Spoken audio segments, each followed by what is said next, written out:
and welcome to Conversation with the Chef. I'm Jo Ritty and I love sharing with you the conversations I get to have with talented and passionate chefs. It's the backstory, if you will, to the food they're putting up. Today's chat is with Sam Green at Cru and Q. Cru means raw in French, and I'm always going to be drawn to anything French, but I'm also drawn to the fact that Cru is very close to where I live, and just one of those lovely neighbourhood wine bar treasures that serve excellent food and wine in a lovely venue. Whether you're sitting out the front in the buzz of the café deli area or out the back in the courtyard, it's just a really nice place to be. Sam and I sat out the back and had a chat about food, which at Cru is not just French, but Mediterranean with some fusion along the way, and Sam's own journey as a chef. Enjoy.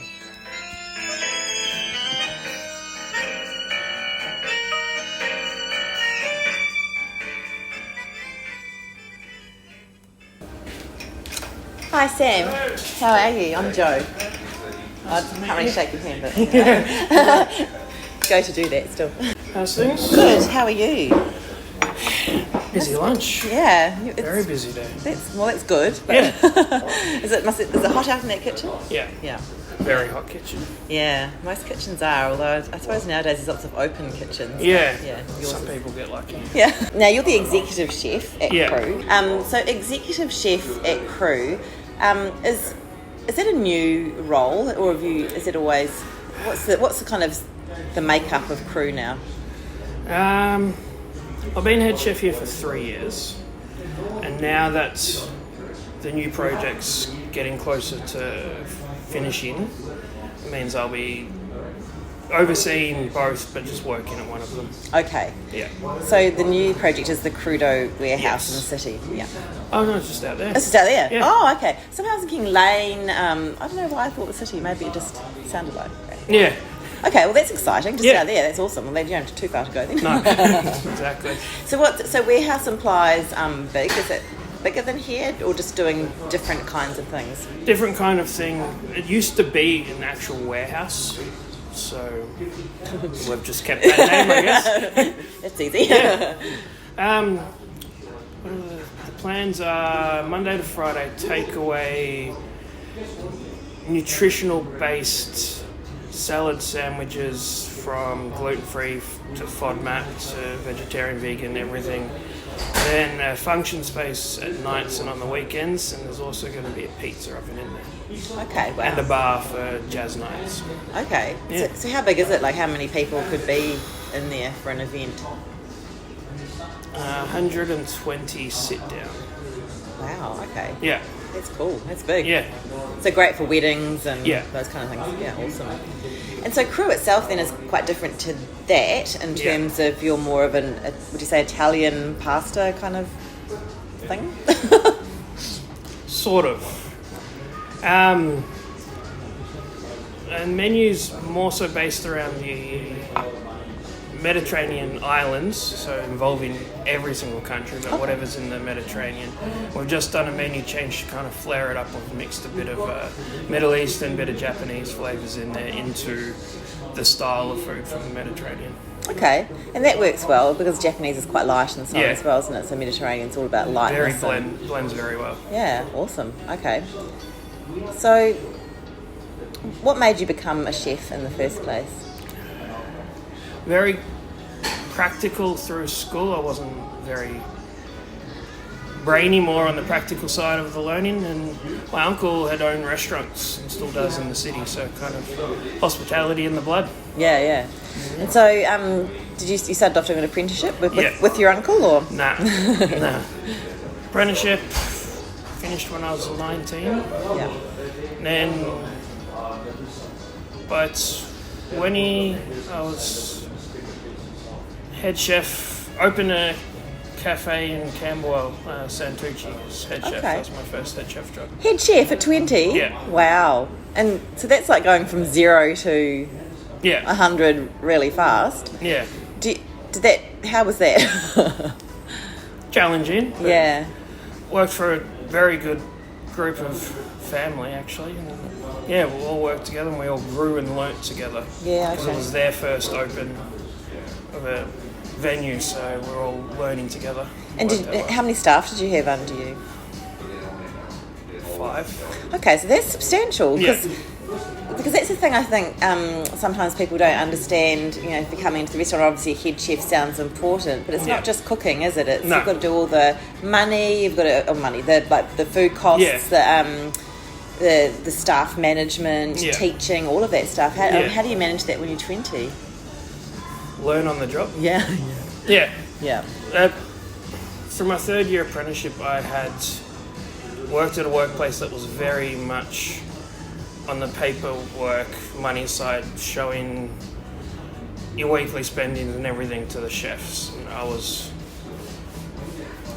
running that place with another guy, so kind of sous chef, 3rd year apprentice, and we'll be given all these, and they would break it all down to us. So got a lot of learning from that, and then managing people, learn that on the job. Yeah. Still learning it now, how to do it properly and how to get the best out of people. It's a skill that never stops.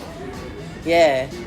Absolutely. And so do you think, are you more of a showing kind of person or a telling kind of person? Showing. Yeah. Best way to do it. Well, because you're saying you're quite practical as well, and chefing is that, isn't it? Yeah. So how many places have you worked in? You were there in Camberwell.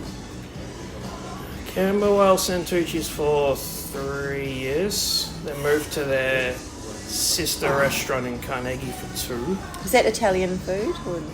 Italian breakfast brunchy. Okay. Cafe. Yeah. And then London for 2 years. Oh, okay. Yep, worked in high-end cafes over there. And then When were you there?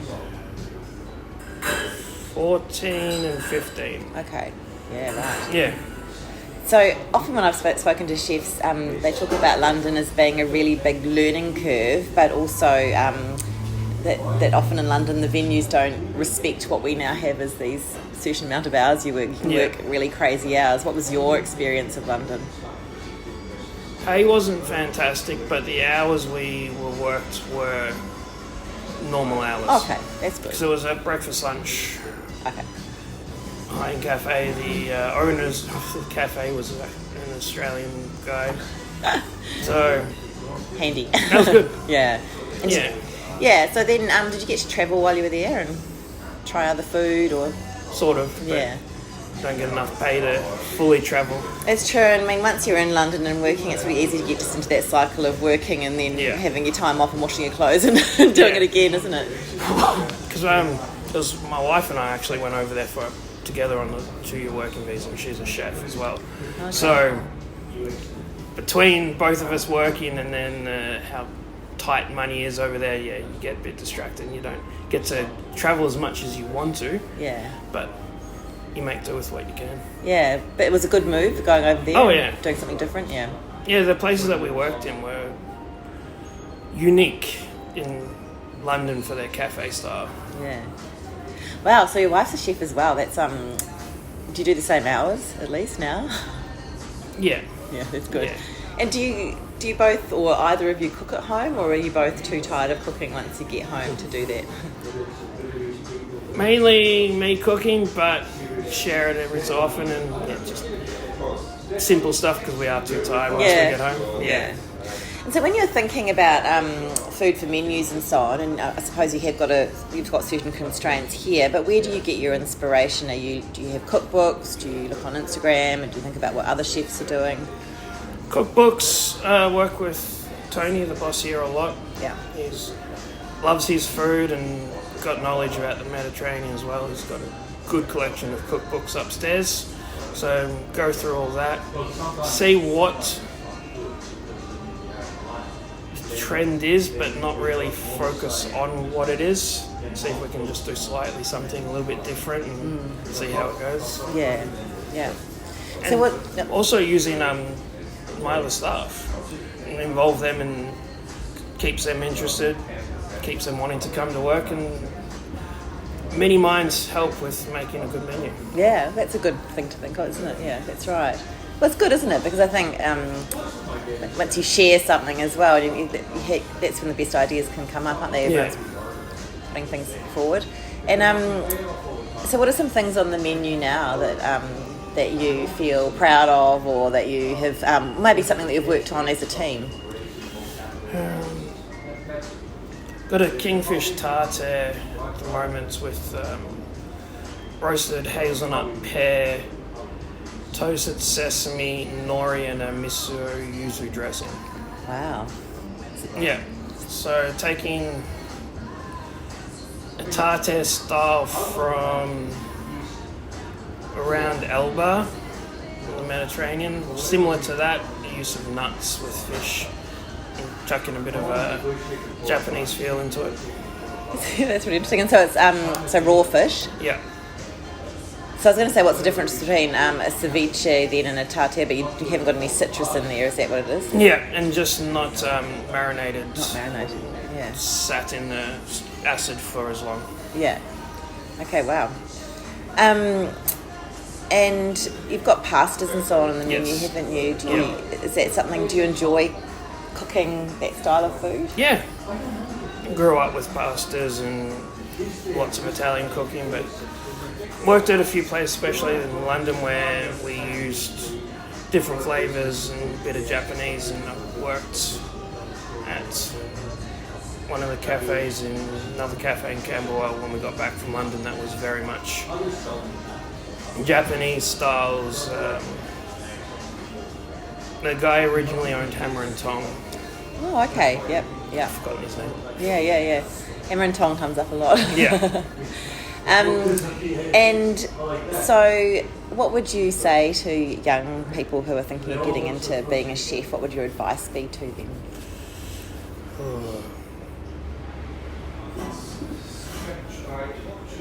Work hard, but don't overwork, and make sure you have a work-life balance, otherwise it becomes too much. Yeah. That's good advice. Do you get to go out and eat yourself very often? Every so often. But Do you have a favourite kind of food or a favourite place? love going to Japanese and Vietnamese. My wife's a celiac, so we're a bit limited on where we can go. Yeah, right. Yeah. So get as much as possible. Yeah.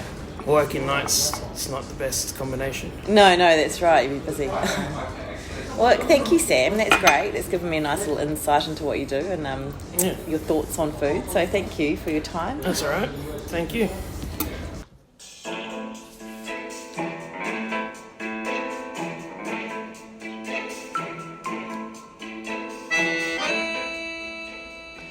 You've been listening to Conversation with a Chef. I'm Jo Ritty, and thank you so much for joining me today. If you'd like to read the full transcript of the conversation, you can go to www.conversationwithachef.com or follow me on Instagram so you'll always be up to date with the latest conversation.